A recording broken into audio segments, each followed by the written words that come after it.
Now, in introducing this great preacher, this great teacher, this great proclamator of the gospel, if you don't mind, I would like to do it in this vernacular.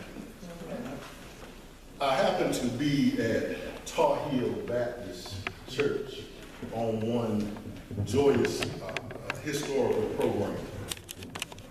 And I met this gentle John. And I said, oh God, if we ever get the opportunity, we will have him come bless us at Allen Chapel. His spirit was so magnified in the Lord, and he was just a great person to be around. And if you ever get a chance to hear him talk, he has a deep voice, somewhat like Barry White. And I said, Doc, we're going to have you come down to Allen one day. And he said, give us a call. Be more than happy to come. And we've been praying for the opportunity to get him to come and this great choir to come. And so if you will allow me to share it in this vernacular. It was one great day when the sun was shining brightly. And God was doing all of his great handiwork. Yes, sir. And all of a sudden, out of the rock of Prudential, he began to hew something awesome and great. I hear you. Come on, somebody. Come on. All right. As God began to refine, he created a preacher of preachers. Come on in. He created a teacher of teachers. Come on in. And it's all right to have some Timothys, but every now and then, God blesses you with a Paul.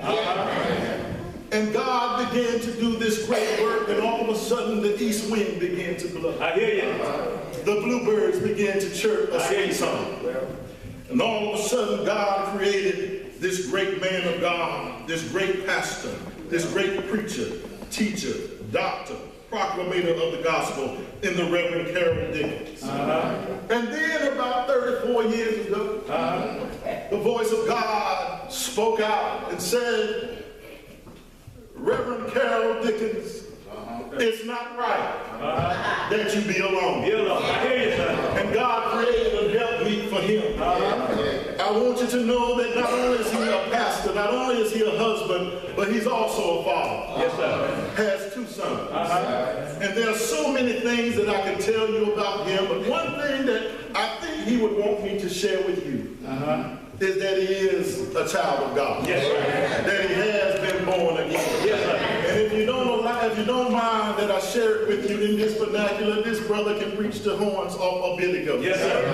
Come on, somebody. Yes, sir.